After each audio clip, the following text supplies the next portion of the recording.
दलाल जी, रामेश ठाकुर जी, तमाम पार्टी के वरिष्ठ पदाधिकारीगण, गांव के मेरे बुजुर्गों, मेरी माताएं, बहनें, युवा साथी,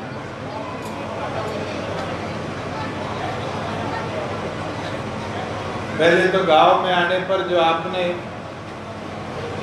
स्वागत, प्यार, स्नेह दिया, मैं तहे दिल से आपका आभारी हूँ, धन्यवादी। और खास तौर पर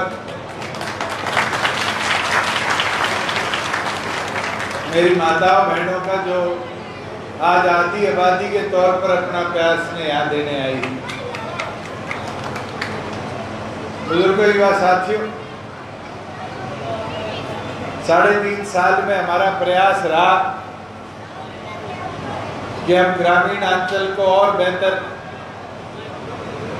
और मजबूत और सशक्त कैसे कर पाए, इस पे काम। और 3.5 साल में कई ऐसे कदम उठाए जिसने ग्रामीण अंचल को नई दिशा दी। आज मैं आपके गांव में उतरा तो सबसे पहले सुनील कहीं मेरे को लेके गया तो गांव में बन रही डिजिटल लाइब्रेरी के निर्माण को दिखाने के लिए। आज से 5 साल, 10 साल, 15 साल पहले गांव में लाइब्रेरी सुनना या लाइब्रेरी शब्द की चर्चा करना भी बहुत बड़ी बात होती है। मगर आज खुशी के साथ कह सकता हूं कि हरियाणा प्रदेश में सुचारू तौर से लगभग 95 गांव के अंदर और निर्माणाधीन कुल मिलाकर 1000 डिजिटल लाइब्रेरी का आज काम चल रहा है। और डिजिटल लाइब्रेरी से एक फायदा हो गया कि जो एक कॉम्पिटिटिव एग्जाम थे, जैसे केंद्र सरकार के यूपीएससी स्टाफ सिलेक्शन के, रेलवे बोर्ड के, बैंकिंग सेक्टर के, आर्मी, नेवी, एयरफोर्स के, गांव देहात में बच्चों को किताबें नहीं मिला करती थी। महाराज, इन लाइब्रेरियों के निर्माण से एक चीज सामने आई कि गांव देहात में लाइब्रेरी बढ़ने से, चाहे वो दिल्ली की नौकरी हो, राजस्थान की नौकरी हो, चंडीगढ़ की नौकरी हो, यूपी की नौकरी हो, पंजाब की और मध्य प्रदेश तक की नौकरियों में हरियाणा के बालक पेपर पढ़ के आज नौकरी प्राप्त कर हमारे प्रदेश का नाम गौरव कर रहे हैं। साथियों, मैं तो इसको कह रहा था कि जब लाइब्रेरी बनाओ तो ऐसी बनाना जिसमें 24 घंटे की बिजली की व्यवस्था, और उसके लिए जो कोई और खर्चा भी चाहिए तो मेरी डिस्क्रिप्शन से ले ले। सोलर प्लेट लगा, एसी लगा, और ऐसी व्यवस्था कर कि कोई बच्चा रात को 12 बजे तक पढ़ाई करना चाहे तो लाइट की दिक्कत उस फैसिलिटी में ना आए। जहाँ ये सड़क कोई 20-22 साल पहले आपकी बनी थी, जीटी रोड से लेके गांव तक की, आज मैं आया, मेरे को भी हैरानी हुई। तो सुनील ने बताया कि तो 2016 में सीएम अनाउंसमेंट में डली थी। अब तक एक बार टेंडर हुआ, वो ठेकेदार भाग गया, दोबारा किसी ने इसका निर्माण करने की सोची नहीं। और मेरे संज्ञान में भी आज आई, और मैं बादा गांव को करके जाता हूँ, सोमवार या मंगलवार तक इसका अप्रूवल देके जल्द इसका टेंडर लगा के इसका काम शुरू कराएंगे। जहाँ गांव के अंदर कॉलेज की बिल्डिंग जो बननी थी एडिशनल, उसका नक्शा बन गया, उसका काम मेरे माध्यम से अप्रूवल के लिए गया था, अप्रूवल हो गया, काम क्यों नहीं शुरू हुआ?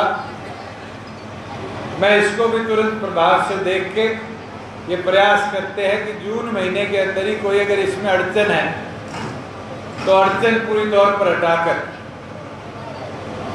उसको दुरुस्तगी की ओर ले जाने का हम काम करेंगे। एक मांग रखी कि गांव में सामूहिक केंद्र बनाने की।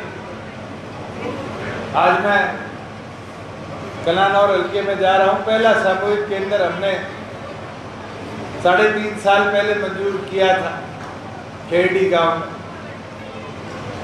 और धीरे धीरे वो मुहिम बनी। पहले तो गांव में कोई मांग होती थी तो एक ही मांग आती थी कि चौपाड़ बना दो, बड़ी चौपाड़ बना दो। मगर अब शादी ब्याह के लिए मैरिज प्लेस बन के शहरों में लोगों को वहां जाने में दिक्कत आती है, तो अब गांव में सामूहिक केंद्रों की मांग आ गई, कम्युनिटी सेंटर की मांग आ गई। और अब सरकार ने स्कीम पूरी तौर पर बना दी कि अगर ग्राम पंचायत 1 एकड़ दे, 2 एकड़ दे, 3 एकड़ तक भी देगी तो उस डिजाइन के हिसाब से गांव में सामूहिक केंद्र की मांग को हम अप्रूव करेंगे। मैं तो चाहूंगा मंजू जी से कि जल्द से जल्द ग्राम पंचायत का और साथ में नक्शा अप्रूव करा के ग्राम सभा की मोहर लगाकर सरकार को भेजने का काम करें कि हम जल्द से जल्द उसकी मंजूरी देकर गांव में सामूहिक केंद्र का निर्माण भी पूरा करवाने का काम करें। एक बात, राशन कार्ड की व्यवस्था, पेंशन की व्यवस्था में परिवार पहचान पत्र के माध्यम से जो कोई दिक्कत आई है उसकी दुरुस्तगी की है। मैं जैसे ही सुनील ने वो बात बताई, मैंने आपके एसडीएम को भी आदेश दे दिए, इसी हॉल में सोमवार और मंगलवार को 2 लड़के हम बिठा देंगे कंप्यूटर वाले, जिसके भी कोई ऐसी दिक्कत है वो यहाँ आकर अपनी दुरुस्तगी, कोई कागज़ कमी रहेगी और रहेगी वो दुरुस्तगी करा देगी। जो ये पीपीवी में दिक्कत आई है इससे किसी आदमी को आने वाले भविष्य में दिक्कत ना आए, सारों के अकाउंट दुरुस्त हो। एक मांग रखी तो थी, उसको सुनील ने भेज दिया, तू जा चाय बनवा, के नाम था उसका, राकेश ने। ये माताएं आई भी है, इनने मांग किया है कि कोई गांव के अंदर बीच में ठेका होगा, इस साल उसको गांव से बाहर कर दिया जाए। वो मैंने आदेश दे दिया, इस बार उसकी लोकेशन गांव के बाहर रखने का हम काम करेंगे। जहाँ पीएचसी की बिल्डिंग की बात है, मैं भी आ रहा था, बिल्डिंग देखी, मैं तो हैरान हूँ कि डॉक्टर कैसे बैठा है। मेरे ख्याल से पीएचसी की जो बिल्डिंग है वो तो अंग्रेजों के टाइम की बनी हुई है। 1927 से 2023 आ गया, 95 साल पुराने इंफ्रास्ट्रक्चर में आज इलाज करा रहे हैं। अगर कुछ दुर्घटना होगी उनका इलाज कौन करेगा? तो मैं तुरंत उस बिल्डिंग के लिए भी पहले तो आर्कियोलॉजी विभाग को कहूँगा कि उसको लेके, एक तो इतिहास है हमारा, उसको सुरक्षित भी करे और उसको संरक्षित भी करे कि आने वाली पीढ़ियाँ भी उस इतिहास को देखती रहे। और हेल्थ डिपार्टमेंट को भी जल्द से जल्द यहाँ पर नई ड्राइंग अप्रूव करा के और जल्द से जल्द उसका निर्माण नई पीएचसी का किया जाए, उसके आदेश भी तुरंत प्रभाव से देने का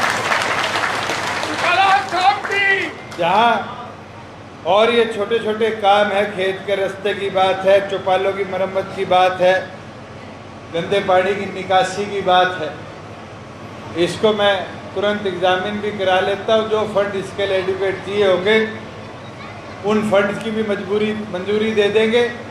और जहाँ तालाबों की बात है कि तालाबों के अंदर गंदा पानी है, आज प्रदेश सरकार ने 800 करोड़ रुपए तो मैंने 1.5 साल पहले मंजूर करे थे कि हरियाणा प्रदेश के 18 या 16 हज़ार के बीच में है, इसके आंकड़ा तालाब है जो ग्रामीण अंचल में, इनकी सफाई मनरेगा की वजह से नहीं हो पाई और धीरे धीरे समय पर इन तालाबों की हालात बद से बदहाल होगी। तो अब हमने फैसला लिया है कि इन सारे तालाबों का सौंदर्यीकरण भी हो अमृत योजना के माध्यम से भी, और अगर अमृत योजना में नहीं आता तो फिर स्टेट हेड से भी इसका निर्माण कार्य हो। लगभग 1200 से 1400 के बीच में तालाब प्रदेश में आज सौंदर्यीकरण में या तो कंप्लीट होने वाले हैं या कंप्लीट हो जाएंगे, और हमारा टारगेट है कि 15 अगस्त से पहले अमृत योजना में जितने तालाब आए हुए हैं उनका पूरा सौंदर्यीकरण प्रदेश सरकार कंप्लीट कराकर प्रदेश को समर्पित करने का काम करे। तो मैं आपके तालाब भी है एसडीएम साहब, ये भी नोट कर लो कि तुरंत इनके निर्माण के लिए चाहे पंचायत से एडिशनल फंड लेने पड़े, आप संपर्क करके उसका अप्रूवल जल्द से जल्द लाने का काम करें। बुजुर्गों, युवा साथियों, जहाँ बात प्रदेश की उन्नति विकास की है, हमने 3.5 साल में प्रयास किया कि रोजगार के अवसर बने और हम कामयाब रहे। आज मैं जब केएमपी के ऊपर से आ रहा था तो मारुति की फैक्ट्री बनती देखी 800 एकड़ में, और 2025 के अंदर वो फैक्ट्री चालू हो जाएगी और 2025 तक हरियाणा प्रदेश में मारुति नए 13,000 रोजगार बनाने का काम करेगी, हमारे युवाओं का हिस्सा बनाने का काम करेगी। वही दूसरी ओर पर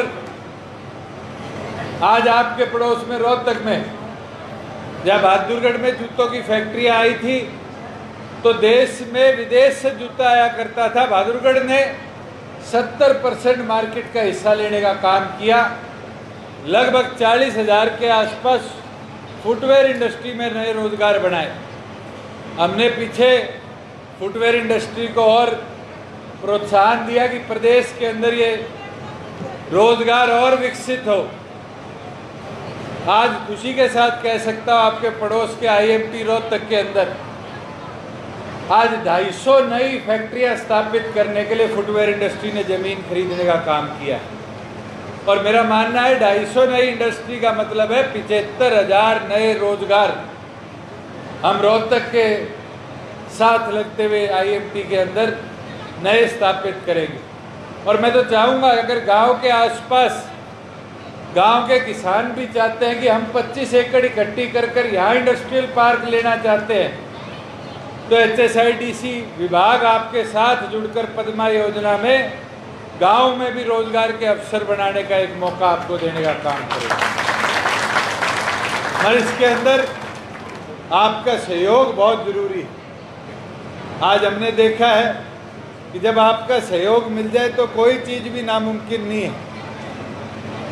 पहले किसान मंडी में फसल लेके जाया करता था और क्या हालात होते थे, 2-2 दिन तो ट्राली पे सोता था और फिर आड़ती अपनी मर्जी से उसका माल उतरवाता था। आज तो ये मौज है, किसान जाता है ट्राली पलटाता है और 2 दिन के अंदर उसके खाते में उसके पूरे पैसे सरकार भिजवाने का काम करती है। और मैं खुशी के साथ कह सकता हूँ गेहूँ के हमने 13,000 करोड़ रुपया इस साल 48 घंटे से भी कम समय में किसान के खाते में भेजने का काम किया। आपके जिले में फसल खराबा हुआ, पहले तो 2-2 साल तक फसल खराबे का मुआवजा नहीं मिलता था और आज इतिहास में पहली बार है गांव के छोरों को लगाया क्षतिपूर्ति में कि गांव के अंदर ये भेदभाव ना हो कि पटवारी मेरी ठीक से गिरदावरी नहीं करके गया, कानूनों ने फिर कोई कमी छोड़ दी, डीसी ने बिल्कुल काट दिया। हमने गांव के बच्चों को साथ लगाया और पहली बार इतिहास में है कि हमने 30 दिन के अंदर अंदर 181 करोड़ 67,000 किसानों के खाते में जो किसान की फसल खराब हुई उसका भेजने का काम किया। और अगर किसी का रह भी गया, किसी को कोई आपत्ति भी है तो क्षतिपूर्ति का पोर्टल दोबारा खोलने का काम किया है कि जाकर अपनी आपत्ति भी दर्ज करा सकता है। और ये भी खुशी के साथ कह सकता हूँ किसी को 2 रुपये 5 रुपये का चेक भी देने का काम नहीं किया। प्रति एकड़ 9,000 रुपये से कम किसी किसान को देने का काम नहीं हुआ। साथियों, ये व्यवस्था परिवर्तन है और इस व्यवस्था परिवर्तन के अंदर आपके साथ सहयोग ने हमें मजबूती देने का काम किया। और मेरा तो ये मानना है अगर इसी तरह आप साथ देते रहोगे तो हरियाणा प्रदेश का कमेरा और खुशहाल होगा। प्रदेश में नए रोजगार के अवसर हम स्थापित कर पाएंगे। आज महिलाओं को 50% हिस्सेदारी जो पंचायतों में मिली है, आज उसका फायदा देखने को मिल रहा है। जो हमारी लाइवलीहुड मिशन की स्कीम थी गाँव में सखियों के समूह बनाने की, जैसे महिला सरपंच आई उनका इसका ज्ञान प्राप्त हुआ। आज हरियाणा में पहले से दुगनी ग्रामीण समूह हमारे बने। गांव में औरतों ने काम शुरू कर दिया अपना बुनाई का दोबारा, और समूह बनाकर रोजगार के नए अवसर ग्रामीण अंचल में पैदा किए। और मैं तो चाहूँगा अगर कोई दिक्कत भी आ रही है तो हमारे तक पहुँचाओ कि हम और ब्लॉक रिसोर्स पर्सन लगाए, जिससे ये जो रोजगार के अवसर महिलाओं के हैं इसमें और ज़्यादा बढ़ोतरी। और मैं तो मेरी माताओं बहनों को कहना चाहूँगा, आज गाँव में पशु रखने छोड़ दिए लोगों ने। 2-3 गांव ऐसे हैं जहां पर महिलाओं ने समूह बनाकर पशुओं का लोन लिया, सरकार ने लोन दिलवाया, और आज उनके छोटे छोटे डेयरी के प्रोजेक्ट अप्रूव हुए और एक रोजगार का नया अवसर दोबारा महिलाओं के लिए आज वाइट रेवोल्यूशन में जो डेयरी फार्मिंग है उसके अंदर पैदा हुआ।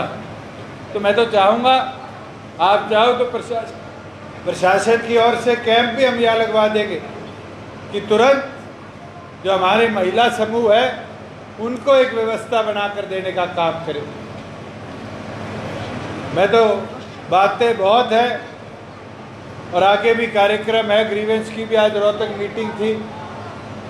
मैं तो सारे ग्रामवासियों का आभार प्रकट करता हूँ और यही उम्मीद करूँगा कि आप सारे इसी तरह पार्टी को, संगठन को ताकत देने का काम करें। हमें ताकत मिलेगी तभी हम भी आपके कामों को और गति के साथ विकास को प्रदेश के अंदर करवाने का कार्य कर पाएंगे। मैं तो दोबारा सुनील का, उसकी पूरी टीम का गांव में बुलाने पर आभार प्रकट करता हूँ। आप सब यहाँ आए, आपका बहुत बहुत धन्यवाद।